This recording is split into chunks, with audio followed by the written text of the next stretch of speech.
بسم اللہ الرحمن الرحیم۔ السلام علیکم ناظرین۔ میری بدقسمتی کے لفظ بدقسمتی سے مجھے سٹارٹ کرنا پڑ رہا ہے، لیکن جو فکرہ جس سے میں سٹارٹ نہیں کرنا چاہتا تھا وہ اس سے بھی زیادہ تکلیف دہ ہے کہ مملکت خداداد اسلامی پاکستان انتہائی نامساعد حالات سے دوچار ہے، اور اس سے اگلا فکرہ زیادہ دردناک اور تکلیف دہ ہے کہ کسی بندے کو اس کا ادراک ہی نہیں ہے۔ چاہے سیاسی جماعتوں کے دو حصے ہیں، ایک حصہ جو ہے عمران خان کو سمجھ لیں، دوسرا حصہ جو کہ اسٹیبلشمنٹ کے رائٹ سائڈ پہ کھڑا ہے، باقی سیاسی جماعتوں کو سمجھ لیں، اور تیسرا جو سب سے مؤثر پاکستان کے اندر جو رول ہے وہ آج کل کے حالات میں پچھلے کئی سالوں سے اسٹیبلشمنٹ کا ہے۔ اور تینوں جو ہیں، جو اصل جو ملک کو جو بحران ہے یا ملک جس مصیبت سے دوچار ہوا چاہتا ہے اور جس مشکل سے گزر رہا ہے، مجھے تکلیف اس بات کی ہے کہ کسی ایک فریق کو بھی اس کا کم از کم اگر کچھ ادراک ہے تو اس کا اظہار نہیں ہے۔ اور اظہار کیا، میں تو دیکھ رہا ہوں کہ جو ایکٹیویٹی ہے یا جو جس طرح کے معاملات لوگ لے کے آگے بڑھ رہے ہیں، اس میں لگتا یہ ہے کہ ہر بندہ یہی سمجھ رہا ہے کہ الٹیمیٹلی جیت اسی کی ہوگی،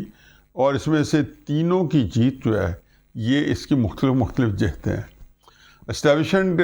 کے سامنے بظاہر شاید یہ جیت ہے کہ کسی طریقے سے عمران خان صاحب کا مکو ٹھپ کے اور سیاسی نظام کو مستحکم بنیادوں پر استوار کر کے اور آگے چلایا جائے۔ جو پولیٹیکل پارٹیز ہیں ان کے اندر ایک اپنے بھی ضرور مقابلے کی کیفیت ہے جو ہونی چاہیے، اور یہ ہیلدی چیز ہے کہ جمہوریت میں ہر بندہ ایک طاقت کے لیے، اقتدار کے لیے جنگ لڑتا ہے اور اپنی کوشش کرتا ہے، ایک دوسرے پہ تنقید بھی کرتا ہے، لیکن تقریباً سارے ہی یہی چاہتے ہیں کہ الیکشن ہو جائے، مسلم نون پیپلز پارٹی، اور اس کے اندر جو ہے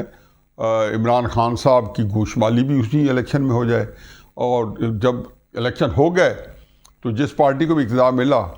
وہ بالکل ان کے ذہن میں یہ ہے کہ جی پاکستان جو ہے ایک سیاسی استحکام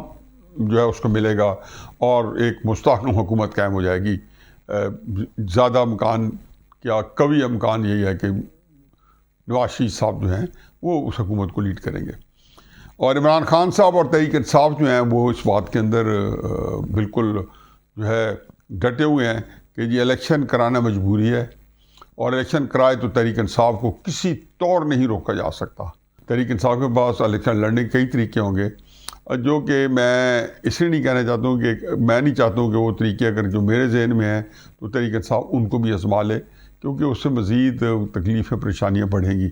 لیکن وہ بھی بہرحال کچھ جو طریقے ہیں شاید وہ بھی آزما جائے، اور کئی اور بھی ہوں گے جو میرے ذہن میں نہیں ہیں، اور وہ طریقے وہ ظاہر آزمائیں گے، یا اگر بصورت دیگر الیکشن نہیں ملتے تو بھی اس طرح کا پھنس پھسا ہو جائے کہ اسٹیبلشمنٹ کے لیے معاملات جو ہیں وہ مشکل ہو جائیں، اور ہر دو صورتوں میں تحریک انصاف سمجھتی ہے یہ ہماری جیت ہے۔ الیکشن ہو جائیں تو اس میں بھی پر امید ہے، اور نہ ہوئے تو ان حالات میں بھی پر امید ہے۔ اس کا مطلب یہ ہے جو میں نے جو چند فکرے کہے ہیں، ایک تو ہوتا ہے نا کہ وائے ناکامی متائے کارواں جاتا رہا، کہ کارواں کے دل سے احساس زیاں جاتا رہا، کہ اس وقت تو جو احساس زیاں ہے نا، یا جو پریشانی سے دوچار ہے، اس کا بھی ایک تخمینہ نہیں ہے، کیونکہ جو اصل کرنے کے کام ہیں سارے اسی میں لگے ہوئے ہیں۔ نواز شریف صاحب نے الیکشن کی تیاری شروع کی ہوئی ہیں، پیپلز پارٹی نے الیکشن کی تیاری شروع کی ہوئی ہیں، باقی مولانا صاحب نے الیکشن کی تیاری شروع کی ہوئی ہے، ساری سیاسی جماعتیں الیکشن کی تیاری کریں، بلکہ سوائے جماعت اسلامی کے جو بیچاری ملین مارچ کر کے فلسطین اور غزہ کا بھی سوچ رہی ہے، کوئی بندہ ادھر توجہ دینے پر جو ہے تیار ہی نہیں ہے، اسٹیبلشمنٹ سمیت، سوائے ایک جمع تفریق اور ٹویٹیں کرنے کے اور زبانی جمع خرچ کرنے کے۔ وہ اس میں بھی تکلیف دہ بات ہے کہ جماعت اسلامی کے ملین مارچ کو، اسلام آباد کے مارچ کو جس بے ایمانہ طریقے سے روکا گیا اور جو ان کو پریشان کیا گیا کہ وہ جی امریکن ایمبیسی کے آگے جا کے کیوں احتجاج کر رہے ہیں، مدد دنیا میں ہر کوئی کرتا ہے، ان کے اپنے ملکوں میں ہو رہے ہیں، لیکن ہمارے ہاں یہ جو ہے ان کو جو مقام حاصل ہے امریکن ایمبیسی کو، ظاہر ہے اس کے تقدس کی پامالی نہیں ہو سکتی۔ جب اسلامی یا 19 نومبر کو 1 بجے لاہور میں نیو کیمپس پل کے اوپر اسی طرح کا ایک احتجاج جو ہے وہ پلان کر رہی ہے، یہ بہت ضروری ہے، کیونکہ مجھے تکلیف ہوتی ہے کہ ہم نے اپنی تکلیفوں کے فروئی ہیں یا حقیقی ہیں یا جیسی ہیں ان کے لیے ہم فلسطین کے بارے میں سوچنے سے قاصر ہیں. جس جگہ جاؤ بہت کم ہے کہ جو فلسطین کی بات کرے، کسی محفل میں، کسی شادی بیاہ پہ، کسی اجتماع میں ایک ہی بات ہوتی ہے کہ جی ملک کا مستقبل کیا ہوگا، ملک کدھر جا رہا ہے. اسی طریقے سے پاکستان کے حالات بھی کوئی اس سے مختلف نہیں ہے. پاکستان بھی بدقسمتی سے جو ہمارے ہاں جو دہشت گردی روزانہ کی بنیاد پہ ہو رہی ہے، جس طریقے سے بیچارے ہمارے نوجوانوں کی شہادتیں ہو رہی ہیں، ہمارے آفیسرز کی شہادتیں ہو رہی ہیں، ہمارے ہر طرف سے ان کے اوپر جو ہے ملک کے اندر ایسے حملے ہوتے ہیں کہ روزانہ جو ہے 4 5 7 بندے شہید ہو جاتے ہیں. اللہ نہ کرے کہ یہ نقصان بڑھے یا یہ آگے چلے اور اس کا کوئی نہ کوئی شاید سدباب ہو جائے، کیونکہ مجھے اپنے نوجوانوں پہ، اپنی فوج کے اس ہنر پہ پورا اعتماد ہے اور ایمان ہے کہ وہ اس مینس کو وہ قابو کر لیں گے. لیکن ان حالات میں ایسے بھی صورتحال ہے کہ پاکستان کے اندر ان کو وہ ہمدردی نہیں مل رہی کہ جو ہمدردی ایک پورا قومی ایک یکسوئی ہونی چاہیے تھی. اور اس کی وجہ صرف یہ ہے کہ سیاسی افراد و تفریح میں ایسے ہی ہوتا ہے. مشرف صاحب کے وقت میں ایسا ہوا تھا، جنرل ضیاء الحق صاحب کی جو افغان جنگ ہے اس کے اندر بھی ایسا ہی ہوا تھا، اور بڑی جگہوں پہ ہمیں ایون مشرقی پاکستان کے اندر بھی یہی ہوا تھا اور اس کا ہمیں خمیازہ بھی بھگتنا پڑا تھا. اور میں اکثر یہ کہتا ہوں کہ یہ 4 بڑی جو جنگیں ہیں وہ باہر بھی لڑی گئی اور پاکستان کے اندر بھی. چاروں وقت میں ہمارا ایک پولیٹیکل بحران انتہا پہ تھا. ایک مجیب الرحمان کی سیاست تھی اور اس کی اسٹیبلشمنٹ سے جو آمنے سامنے ہوا. پھر بھٹو صاحب کی سیاست تھی، اس کا جب اسٹیبلشمنٹ سے آمنا سامنا ہوا. پھر اس کے بعد نواز شریف صاحب کی سیاست تھی 1999 2000 میں، جب اس کا اسٹیبلشمنٹ سے آمنا سامنا ہوا. اور آپ کو یاد ہوگا کہ 2/3 میجارٹی کے ساتھ، انتہائی مقبولیت کے ساتھ انہوں نے حکومت بنائی تھی، اور ان کو بڑی ہی جس کو کہنا چاہیے عامیانہ طریقے سے باہر بھی کر دیا گیا اور بہت ہی تکلیف میں کشتی کے 8 کلو میں رکھا گیا اور جہاز اغوا کے کیس میں تقریباً سزائے موت ہی دلانا چاہتے تھے مشرف.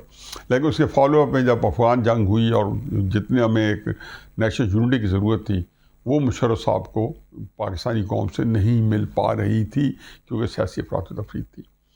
اب پھر یہ ہے کہ ہمارا باہر سے بھی دشمن جو ہے وہ اندر گھسا ہوا ہے، اور اس میں کوئی دو رائے نہیں ہے کہ پاکستان کا دشمن نمبر 1 جو ہے انڈیا ہے. افغانستان بیچاروں میں کچھ گمراہ لوگوں کو استعمال ضرور کر رہا ہے، تو جان ان کی چاہیں، لیکن اصل کام انڈیا کا ہے. امریکہ کا اسلحہ آپ نے دیکھ لیا ہے کہ ہر جگہ پہ میاں والی کے اندر بھی جو اسلحہ پکڑا گیا ان سے، دہشت گردوں سے جہاں پکڑا جا رہا ہے، جو ویپن ہے وہ ویپن بلکہ سندھ کے ڈاکوؤں کو بھی پہنچا دیا گیا، پنجاب کے بھی کچے کے ڈاکوؤں کو پہنچا دیا گیا وہ ویپن. اور ہماری پولیس جو ہے اس کا مقابلہ کرنے سے قاصر ہے، کیونکہ انتہائی وہ خوفناک قسم کا 5th جنریشن جو ہے ہتھیار ہیں یا 7th جنریشن ہتھیار ہیں جن کے پاس ہیں. یہ وہ صورتحال ہے کہ جس میں اندر بھی افراد و تفریق ہے. اب اس میں چند دنوں میں آپ ایک اور بات سنیں گے کہ فواد چوہدری صاحب اور اسد قیصر صاحب جو ہیں وہ شاید پہلے سے زیادہ خوفناک پریس کانفرنسز آئیں. اصل موضوع یہ ہے درمیان میں 2-3-4 باقی باتیں بھی غیر اہم نہیں ہیں، لیکن یہ موضوع اصل ہے. ہو سکتا ہے کہ عمران خان صاحب کے گھر کے اندر سے بھی کئی قریبی لوگوں میں سے بھی اسی طرح کا اقبالی بیان آ جائیں. نہ صرف یہ کہ وہ اقبالی بیان دیں بلکہ ساتھ یہ بتا دیں کہ عمران خان صاحب جو ہے اس کے لیے وہ سلطانی گواہ بن جائیں کہ یہ عمران خان صاحب کے اوپر ہے، اور کچھ زیادہ گھناؤنے طریقے سے. خاور مانیکا صاحب کے بارے میں کہتے ہیں کہ وہ بھی اسی طرح کی تگ و دو میں ہیں، وہ بھی سامنے آنے والے ہیں. میرا موضوع یہ ہے کہ آپ یہ میری خاطر جمع رکھیں اور بھی 2-4 شامل کر لیں، گھر کے اندر سے بھی لے لیں.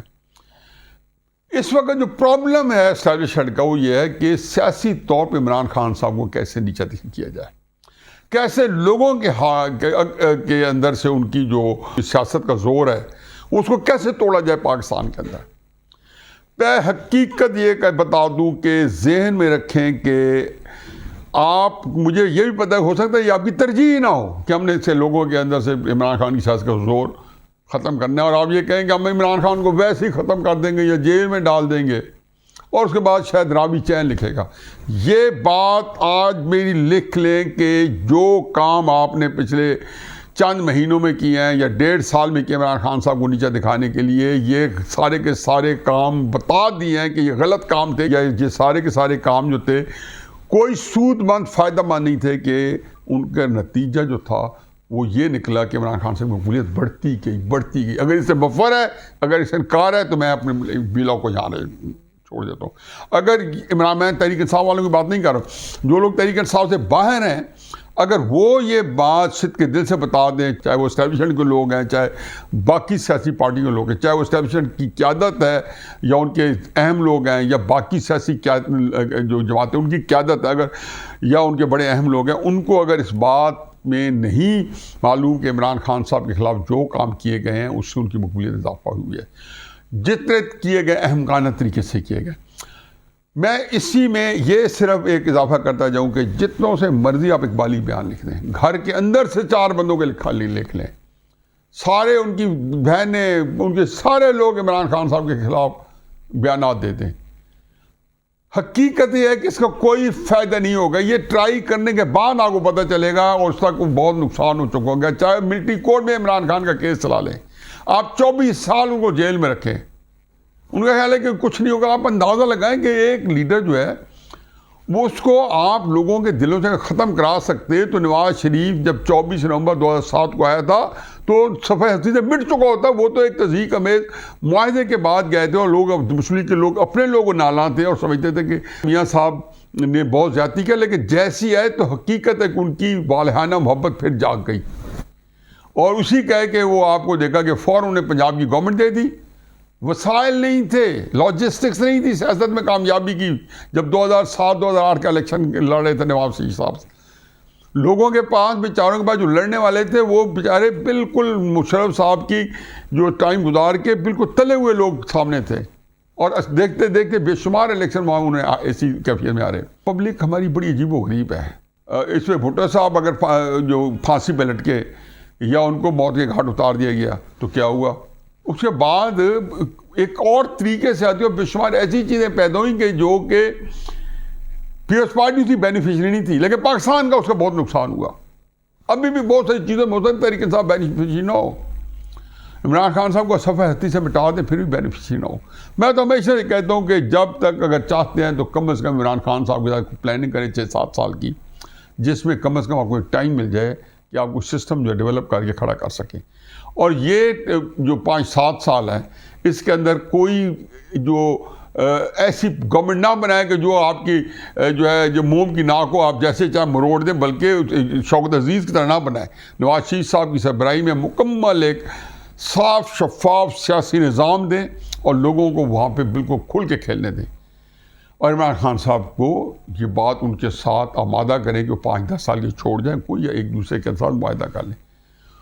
اس کے علاوہ سارے جو کی چیزیں ان کو جان سے مار دیں, یہ 24 سال کے لیے جیل ڈال دیں. یہ حل نہیں ہے. اور یہی وہ کیفیت ہے جو میں بتا رہا ہوں کہ جو آپ کر رہے ہیں کہ آپ چاہے فوجی عدالتوں میں مقدمہ چلائیں, چاہے کچھ کرتے رہیں. اب تو وہ تقریر بھی نہیں کر رہے, کچھ تو ان کو نقصان پہنچنا چاہیے, کچھ بھی نہیں پہنچا. اب یہ بات یہ ہے کہ اسٹیبلشمنٹ کے ذہن کے اندر یہ ہے ہی نہیں. وہ سب سوچ ہی نہیں رہے کہ عمران خان صاحب کوئی سیاست کو بھی ہم نے ٹریس کرنا ہے. وہ ایک پہلے دن سے اسی یکسوئی کے ساتھ ہے کہ ہم نے عمران خان صاحب کو کیسے فکس کرنا ہے. ہونا یہ چاہیے کہ سیاست کو فکس کیا جاتا ہے, عمران خان خود بہت اس میں پرائے میں فکس ہو جاتا, لیکن اس میں تو باجوہ نے جو کچھ کرنا تھا وارداتیں کر کے دندرا تھا. پھر اسے عمران خان صاحب سے ادارے کے خلاف جلوس بھی نکلوائے, اسے عمران خان صاحب کو زندہ بھی رکھا, اسے عمران خان کو پروٹیکٹ بھی کیا کہ مجھے ایکسٹینشن لینی ہے شہباز شریف سے, نواز شریف سے اور زرداری سے, اور عمران خان صاحب کی پریشر میں دباؤ میں دلا جو ایکسٹینشن مل سکے گی. ان حالات میں میرا اپنا خیال یہ ہے کہ پاکستان جو ہے وہ انتہائی ایسی جگہ پہنچا ہوا ہے کہ اسٹیبلشمنٹ ابھی بھی یکسوئی کے ساتھ وہ چاہتی ہے کہ فواد چودھری بیان دے دے, گھر کے اندر کوئی بیان دے دے. بھئی پہلے جو بیانات آئے ہیں اس سے بھی کچھ کام تو چلنا چاہیے تھا. اگر اس سے کام نہیں چلا تو مجھے نہیں پتا کہ آپ کو ان بیانات سے کیا کام چلے گا, کیسے کام چلے گا, اور چلے گا تو کتنی دیر چلے گا. آیا یہ جو الیکشن کرا بھی لیا آپ نے, میں اس کے بارے میں حتمی رائے دے چکا ہوں کہ الیکشن کرانا بہت مشکل ہے, بہت مشکل ہے. میں کہتا ہوں اس کو آپ نوٹ کر لیں کہ اسٹیبلشمنٹ کے اندر سے آوازیں آئیں گی اور جنرل عاصم منیر صاحب کو مجبور کیا جائے گا کہ الیکشن ملتوی کر دیں. جو میں کہہ رہا ہوں یہ میری تجربے نے بتائی ہے یہ میں 1970 میں اس کی مثالیں دے سکتا ہوں کہ یحییٰ خان کے اوپر کہاں سے دباؤ آیا تھا اور جنرل ضیاء الحق کے اوپر کہاں سے دباؤ آیا تھا، اور جنرل مشرف صاحب کے ساتھ جو اس کے جو ایڈوائزر 4-5 سال جو قریبی جرنیل تھے وہ کیا رائے رکھتے تھے، ان کی مشرف صاحب کے مطابقت رکھتے تھے یا ان کی ایک نئی رائے تھی۔ اور اگر یہ بات ہے کہ جی اندر سے تو صورتحال یہ ہے کہ الیکشن ہو گئے تو جو حکومت قائم ہو بھی گئی، تو آپ یہ دیکھیں سیاسی حکومت جو ہے یا تو اس کا لا اینڈ آرڈر پھر آپ بھی کنٹرول کریں گے، پھر سیاسی حکومت تو فارغ ہے۔ پھر بھی میں کہتا ہوں کیا فائدہ نواز شریف کو حکومت دلانے کا کہ اگر انہوں نے نوار کاکڑ صاحب کی طرح یا شہباز شریف صاحب کی طرح یا عمران خان صاحب جو پہلے ایسے آپ کے ہاتھ میں چھنچنا رہے اسی طرح ایک چھنچنا حکومت بنانی ہے تو پھر خود ہی کنٹینیو کریں، پھر کیا فائدہ کیا ہے؟ نواز شریف صاحب بھی ظاہر نہیں لیں گے اور آپ کو بھی سوٹ نہیں کرتا۔ تو یہ ایسے حالات ہیں کہ تکلیف دہ صرف بات یہ ہے جہاں سے میں نے شروع کیا تھا کہ اس وقت جتنے جو ایشو میں نے اجاگر کیے ہیں ان میں سے جو کام کیے جا رہے ہیں وہ پہلی ترجیح نہیں ہونی چاہیے تھی، اور جو کام کرنے چاہیے تھی وہ کسی ترجیح میں نہیں ہیں، اور سیاسی افراط و تفریط نے اس ملک کو تباہی و بربادی سے ہمکنار کیے رکھا ہے، تباہی و بربادی کے اوپر کے قریب قیدہ پہنچایا ہے، اور اب پھر اس کے دھانے پہ پہنچا چکی ہے۔ وما علینا الا البلاغ۔